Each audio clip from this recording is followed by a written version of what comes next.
Bismillahirrahmanirrahim. Today's lecture is a review on chapter number 1, Basic Concepts of First Year Chemistry. इस review में हमने MCQs को भी देखना है, हमने शॉर्ट क्वेश्चंस को भी देखना है और इसके साथ साथ कुछ मैं entry test point of views MD CAT या फिर ECAT के पॉइंट ऑफ व्यू से भी यहाँ पे कुछ टच जो है वो एक्सप्लेन करता जाऊँगा। इस हिसाब से हम इसको ऑल ओवर द चैप्टर को हम यहाँ पे एक रिव्यू कर लेंगे यहाँ शॉर्ट टर्म्स में। मैं तरतीब के साथ ही बात स्टार्ट करता हूँ। सबसे पहले तो एक शॉर्ट क्वेश्चन यहाँ पे बनता है और वो शॉर्ट क्वेश्चन ये है, what is Dalton's atomic theory. ये मैं अपने जो मेरे लेक्चर्स थे उसमें मैं इसके पॉइंट्स भी बता गया हूँ, इसके पोस्टुलेट्स भी बता गया हूँ, इसके साथ साथ मैं इसमें वो लॉज भी बता गया हूँ जो इससे अप्लाई हो रहते हैं। Law of conservation of matter apply होता है और इसके साथ साथ लॉ ऑफ डेफिनेट प्रोपोर्शन भी अप्लाई होता है। इसके बाद एक शॉर्ट क्वेश्चन जो यहाँ पे बन रहा होता है उसमें हम बर्जीलियस रोल जो है वो हम स्टडी कर रहे होते हैं। Berzelius role in atomic history. इसमें दो रोल्स हैं, एटॉमिक मैसेस का एक रोल है और इसके साथ साथ सैंपल का एक रोल है। ये हमारे शॉर्ट क्वेश्चन दो शुरू में बनते हैं। उसके बाद अगर हम एविडेंसेस के पॉइंट ऑफ व्यू पे जाएं तो वहां पे से MCQs ज्यादा डेवलप हो रहे होते हैं एविडेंसेस के पॉइंट ऑफ व्यू से। जैसा कि MCQ एक जो डेवलप होता है उसमें mass of atom क्या है? mass of atom 10 raised to power minus 27 10 raised to power minus 25 kg इस रेंज में एक एटम का mass है। और इसमें एक MCQ ये भी बनता है कि 1 AMU that should be equal to 1.661 10 raised to power minus 27 kg या फिर 1.661 10 raised to power minus 24 grams। ये भी MCQ पूछा जा रहा होता है। ये MCQ के पॉइंट ऑफ व्यू से। इसके अलावा जो एक MCQ बन रहा होता है वो ये है कि डायमीटर ऑफ एटम क्या है। डायमीटर ऑफ एटम यहाँ पे क्या है, जिसको हम 2 एंगस्ट्रॉम भी कह रहे होते हैं या इसे हम 0.2 नैनोमीटर भी कह रहे होते हैं। ये MCQs में ये बातें पूछी जा रही होती हैं। इसके बाद हम मॉलिक्यूल की तरफ चले जाते हैं।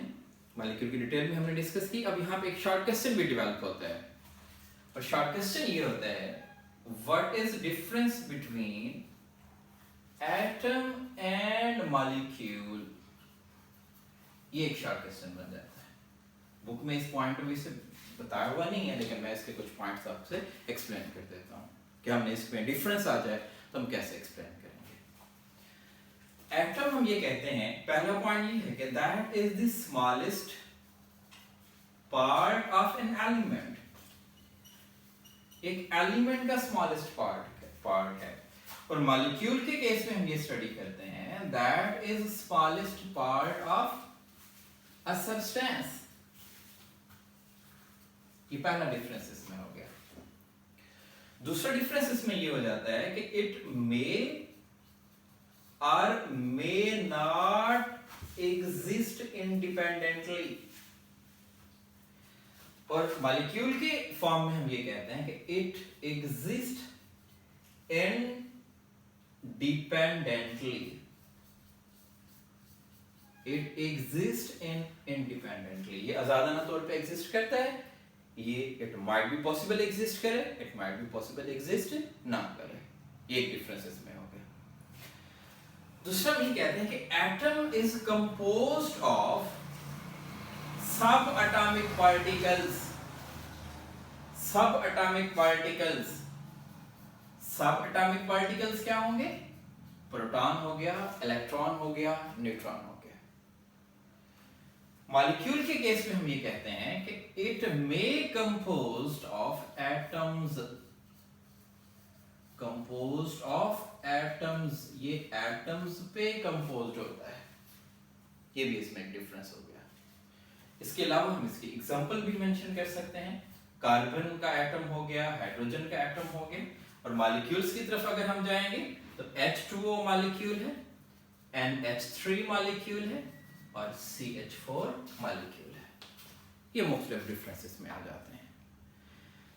इसमें मॉलिक्यूल से रिलेटेड एमसीक्यूज भी आते हैं। मॉलिक्यूल की हमने 3 तरह की यहाँ पे क्लासिफिकेशन पढ़ी थी। एक classification on the basis of size, micro and macro. कुछ क्लासिफिकेशन हमने पढ़ी थी on the basis of nature, homo and hetero, और कुछ हमने पढ़ी थी कुछ on the basis of atoms, monoatomic, diatomic, triatomic. ये मुख्तलिफ टाइप्स हैं। समटाइम क्वेश्चंस इस तरह से आ जाते हैं। सपोज मैं 3-4 ऑप्शंस आपसे बताता हूँ कि H2O मेरे पास एक ट्राइटॉमिक मॉलिक्यूल है, CO2 मेरे पास एक ट्राइटॉमिक मॉलिक्यूल है, O3 मेरे पास एक ट्राइटॉमिक मॉलिक्यूल है। क्लियर हो गया? यहाँ पे ये सारे हमारे ट्राइटॉमिक मॉलिक्यूल्स यहाँ पे आ रहे हैं। इसके अलावा भी हम मुख्तलिफ एग्जांपल H2S की तरफ हम आ सकते हैं, that is also triatomic molecule. अब क्वेश्चन इस तरह से आ जाता है, which of the following is homoatomic and triatomic. 2 शराइत एट अ टाइम उसने मेंशन कर दी। शराइत कौन कौन सी? एक शर्त उसने होमो की भी बात कर दी यहाँ पे, और दूसरी शर्त उसने किसकी बात कर दी? ट्राई की भी बात कर दी। अब ट्राइटॉमिक तो तीनों है, लेकिन जब हम मोनोएटॉमिक के पॉइंट ऑफ व्यू पे जाएंगे तो फिर हमारा जो राइट ऑप्शन बनेगा वो क्या होगा? ये हमारा राइट ऑप्शन होगा। That is also homoatomic and triatomic. Triatomic तीनों है। तो इस तरह क्वेश्चन इस तरह आ जाते हैं जिसमें वो दोनों 2 शराइत रख देता है। मतलब बाज़ जो है वो हेटेरोटॉमिक और ट्राइटॉमिक के पॉइंट ऑफ व्यू से आपसे क्वेश्चन पूछ सकता है। ठीक है, जब 2 शराइत आ जाएंगी तो फिर हम दोनों के कंपैरिजन में अपने राइट ऑप्शन को वहां पे सेलेक्ट करेंगे। ये हमारा मॉलिक्यूल से रिलेटेड जो है वो पॉइंट है। इसके बाद जो हमारा टॉपिक है वो आयन का टॉपिक है कि आयन क्या है। आयन में हमने बड़ी डिटेल में ये डिस्कस किया था कि a charge containing species is ion. अब एक शॉर्ट क्वेश्चन आ जाता है कि आप डिफरेंशिएट करें between atom and ion. Atom and ion, इसमें आप डिफरेंस जो है वो बताएं। ये एक शॉर्ट क्वेश्चन आ जाता है। अब इसके पॉइंट्स क्या हैं जो हम यहाँ पे मेंशन कर सकते हैं? एटम हम ये कहते हैं कि ये हमारे पास definition smallest particle of an element, ये एक एलिमेंट का स्मॉलेस्ट पार्टिकल है। और आयन हम ये कहते हैं that is a component of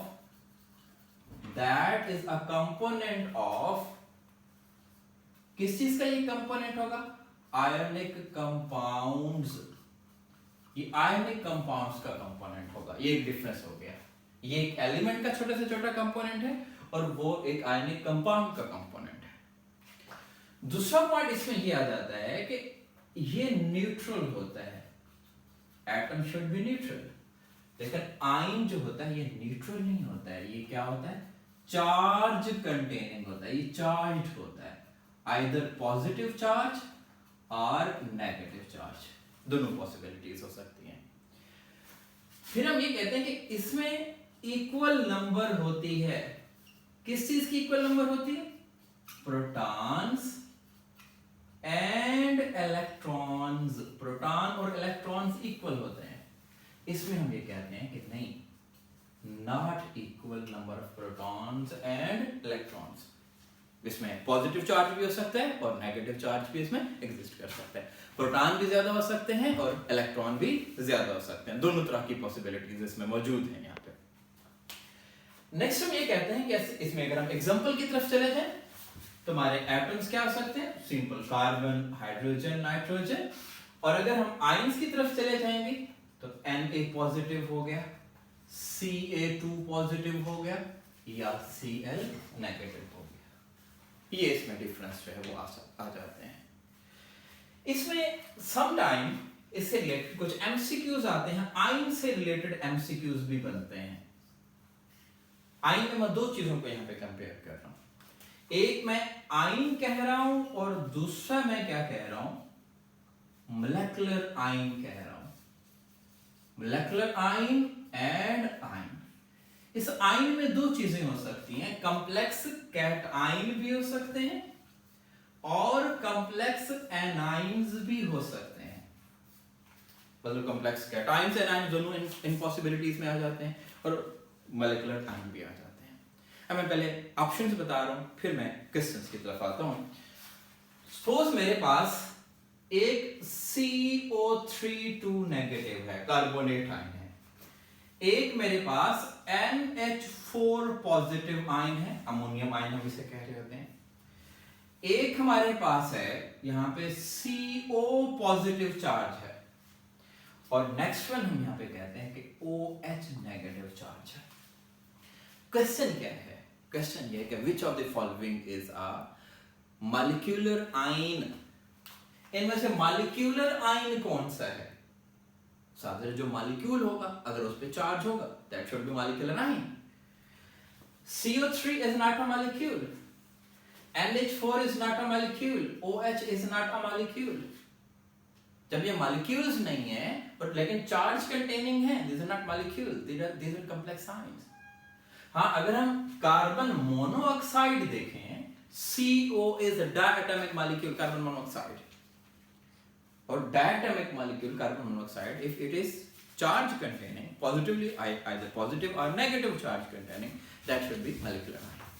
तो ये एक बड़ा इंपॉर्टेंट एमसीक्यू बनता है molecular ion के पॉइंट ऑफ व्यू से। Which of the following is molecular ion? Sometimes इस तरह से भी कहा जाता है कि which of the following is not a molecular ion. ठीक है, तीन ऑप्शन molecular ion के होंगे, एक ऑप्शन ऐसा होगा जो molecular ion का नहीं होगा। ये भी इसमें से एमसीक्यूज में पूछा जा सकता है। उसके बाद हम रिलेटिव एटॉमिक मास से आइसोटोप्स की तरफ हम चले जाते हैं। आइसोटोप्स में जो क्वेश्चंस बनते हैं वो उनकी प्रॉपर्टीज के बनते हैं। आइसोटोप्स में दो तरह की प्रॉपर्टीज होती हैं, कुछ ऐसी होती हैं जो उनमें सिमिलर प्रॉपर्टीज होती हैं और कुछ ऐसी होती हैं जो उनमें डिफरेंट प्रॉपर्टीज होती हैं। ये हमने लेक्चर्स में भी ये बात की थी। सिमिलर प्रॉपर्टीज क्या है? एटॉमिक नंबर हो गया, नंबर ऑफ प्रोटॉन्स हो गया, नंबर ऑफ इलेक्ट्रॉन्स हो गया, इलेक्ट्रॉनिक कॉन्फ़िगरेशन होगी, केमिकल प्रॉपर्टीज हो गई, ये सिमिलर प्रॉपर्टीज हैं। डिफरेंट में क्या हो गया? एटॉमिक मास हो गया, या इसके साथ साथ नंबर ऑफ न्यूट्रॉन्स हो गए, हाफ लाइफ उसकी होगी, रेट ऑफ रिएक्शंस उसके हो गए, ये डिफरेंट प्रॉपर्टीज हैं। इनमें से भी एमसीक्यूज बनते हैं। Which of the following property is similar, which of the following property is dissimilar between isotopes। तो हमने उनकी प्रॉपर्टीज को देखना है कि which are similar and which are different from each other। ठीक हो गया। दूसरा इसमें से क्वेश्चन बनता है, हमने टर्म्स यहां पे स्टडी की थी, mono isotopic elements, di isotopic elements. इनमें से भी एमसीक्यूज डेवलप होते हैं। which of the following is mono isotopic element, which of the following is di isotopic element। ठीक है, इस तरह से भी क्वेश्चंस हमारे यहां से डिस्कस किए जा सकते हैं। बाकी उनकी नंबर्स हैं हमारे, वो भी हम उसमें डिस्कस करते हैं। फिर हम मूव कर गए थे मैस स्पेक्ट्रोमेट्री की तरफ। मैस स्पेक्ट्रोमेट्री में तीन पैरामीटर्स ऐसे हैं जो बड़े इंपॉर्टेंट यहां पे डिस्कस किए जाते हैं। एक number of peaks, number of peaks कितनी आ गई हैं, एक area of peak, area of peak क्या है, और दूसरा तीसरा हम ये कहते हैं हाइट ऑफ पीक। ये तीन पॉइंट ऐसे हैं जो हम डिस्कस करते हैं इसमें। वो जो एंड पे हमारे पास आंसर आता है उसमें जो नंबर ऑफ पीक्स हैं, it clears the number of isotopes. अगर 3 पीक्स हैं, it means there should be 3 isotopes of that element. Area of peak क्या शो करता है? Mass number. ये मास नंबर रिप्रेजेंट करता है। मास नंबर क्या है किसी आइसोटोप का? ये नंबर ऑफ आइसोटोप्स क्या है यहां पे, ये इस चीज को रिप्रेजेंट करता है। और जो हाइट ऑफ पीक है वो रिलेटिव अबंडेंस जो है इसे यहां पे रिप्रेजेंट करती है। ये तीन इंपॉर्टेंट पॉइंट्स हैं। ठीक है, इसमें शॉर्ट क्वेश्चन भी बन जाते हैं। इसमें इलेक्ट्रोमीटर का एक शॉर्ट क्वेश्चन बनता है। एंड पे जो हमारे गैसियस डिफ्यूजन है या थर्मल डिफ्यूजन है, वो सारे हमारे शॉर्ट क्वेश्चंस उसमें से भी बन रहे होते हैं।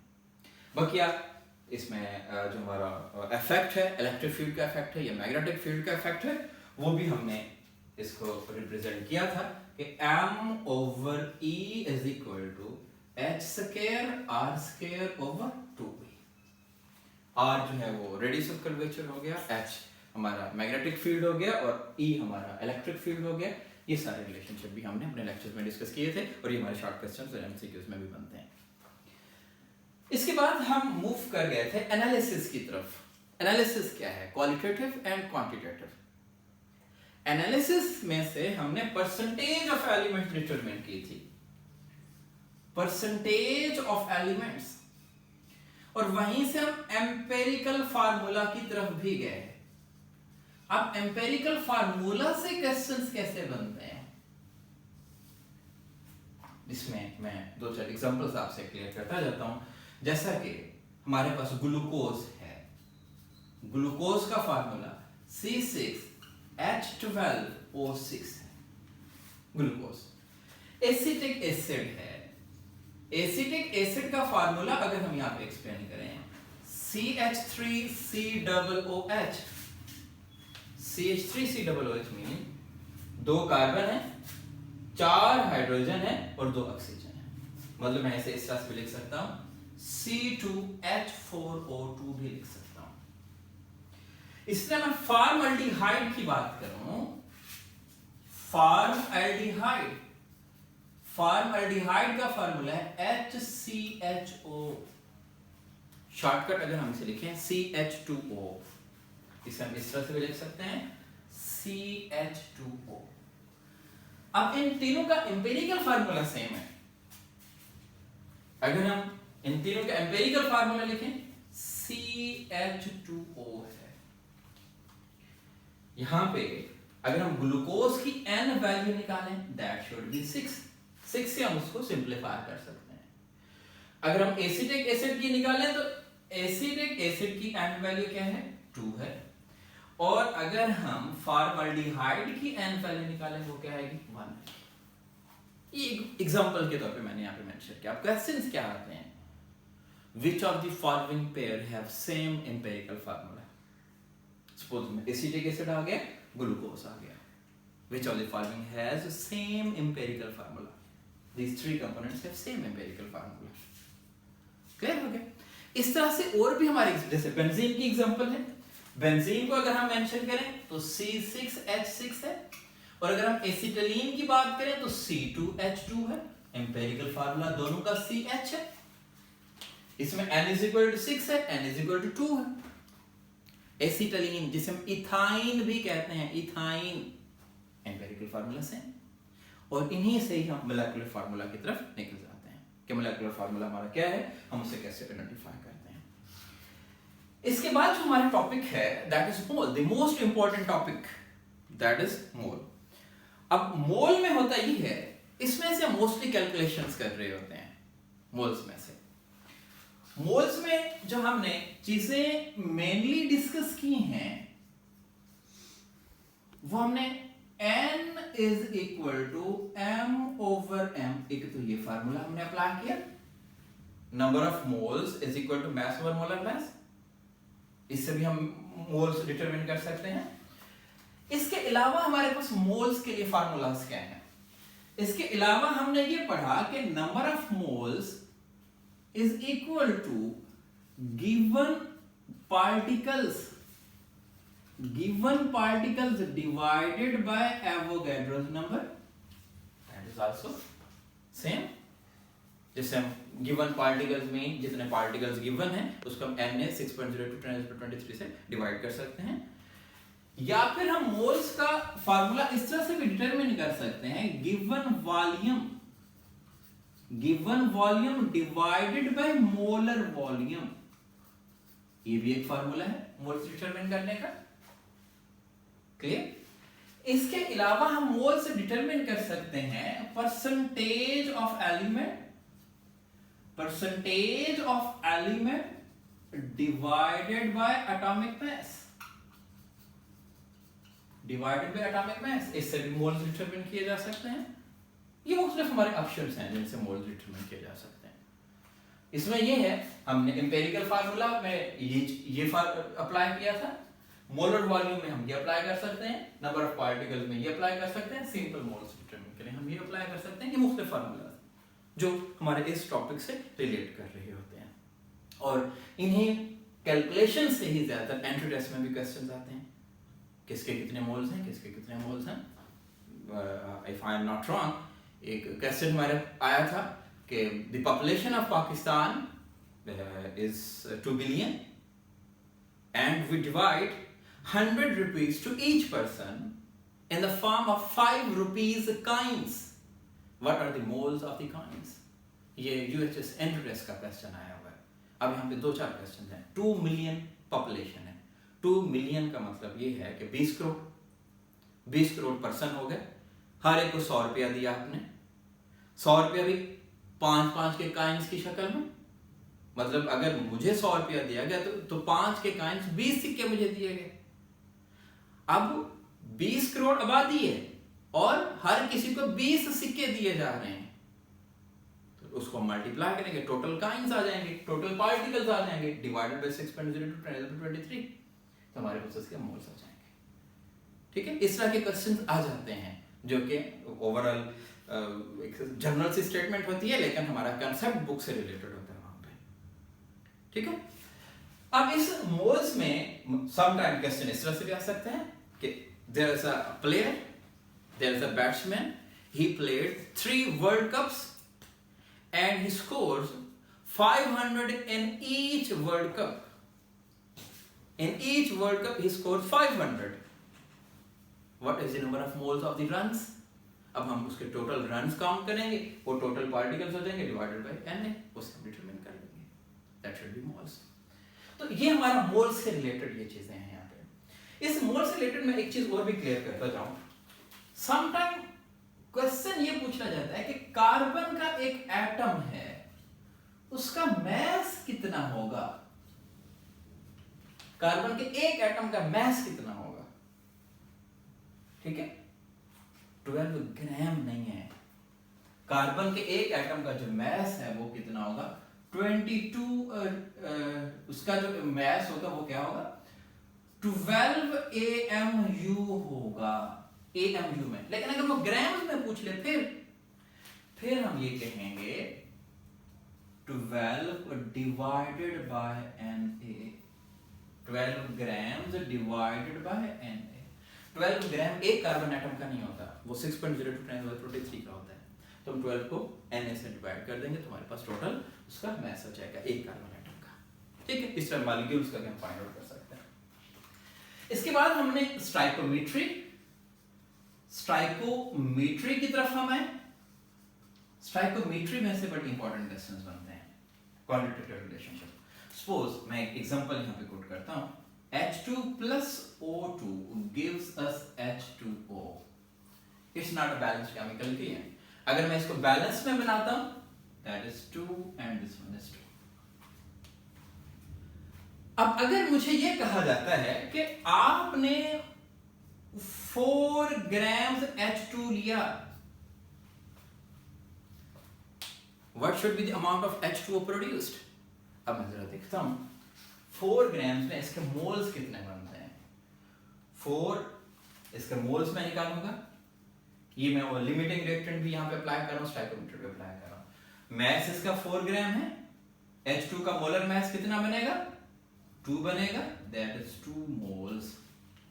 देखिए अगर मैं इसके 2 मोल्स यूज करता हूँ तो H2O के कितने मोल्स बन रहे हैं, 2 मोल्स ही डिवेलप हो रहे हैं ना। अब अगर इसके 2 मोल्स डिवेलप हो रहे हैं तो मास कितना आएगा, 36 ग्राम्स। कैसे 36 grams, number of moles is equal to mass over molar mass. मतलब मास अगर हमने डिटरमिन करना है, mass should be moles multiplied by molar mass. 2 moles है, मोलर मास वाटर कितना है 18 है, तो हमारे पास 36 ग्राम्स आ जाएंगे। ठीक है, इससे हम रिलेट करते हैं कि किस चीज को हम कितना यूज करेंगे तो हमारा प्रोडक्ट कितना डेवलप हो रहा होगा, और इस यही पैरामीटर हम लिमिटिंग रिएक्टेंट के पॉइंट ऑफ व्यू से भी अप्लाई करते हैं। स्टोइकोमेट्री हमें ये इंफॉर्मेशन तो देती है कितना प्रोडक्ट बनेगा, लेकिन स्टोइकोमेट्री कुछ चीजें ऐसी हैं जो एक्सप्लेन नहीं करती। मैकेनिज्म ऑफ रिएक्शन एक्सप्लेन नहीं करती, पाथवे एक्सप्लेन नहीं करती, कंडीशंस एक्सप्लेन नहीं करती, ठीक है, और उसमें रेट ऑफ रिएक्शन को एक्सप्लेन नहीं करती। स्टोइकोमेट्री इसके बारे में कोई इंफॉर्मेशन हमें नहीं दे रही होती। लिमिटिंग रिएक्टेंट की तरफ जब हम जाते हैं तो लिमिटिंग रिएक्टेंट हम उस कंपोनेंट को लेते हैं जो लेस क्वांटिटी में होता है, जो एक्सपेंसिव होता है। ये मैं सिर्फ लिमिटिंग रिएक्टेंट की यहाँ पे बात कर रहा हूँ। लिमिटिंग रिएक्टेंट में अगर हम आए तो लिमिटिंग रिएक्टेंट हमारा क्या होगा, जो लेस क्वांटिटी में होगा या फिर क्या होगा, एक्सपेंसिव होगा। एक्सपेंसिव को हमेशा लिमिटिंग रिएक्टेंट के पॉइंट ऑफ व्यू से हम यूज करते हैं। और इसके अलावा जिसको हम कंज्यूम कराना चाहते हो उसको हम लिमिटिंग रिएक्टेंट यहां पे अप्लाई कर रहे होते हैं। लास्ट हमारा पॉइंट है जो हमने यील्ड में 2-3 हमने शॉर्ट क्वेश्चन भी देखे। एक शॉर्ट क्वेश्चन ये देखा था, actual yield is less than theoretical yield, वो मैंने सारा डिटेल में डिस्कस किया। एफिशिएंसी ऑफ द रिएक्शन किस तरह डिटरमाइन की जाती है, परसेंटेज यील्ड से, वो भी हमने डिस्कस किया।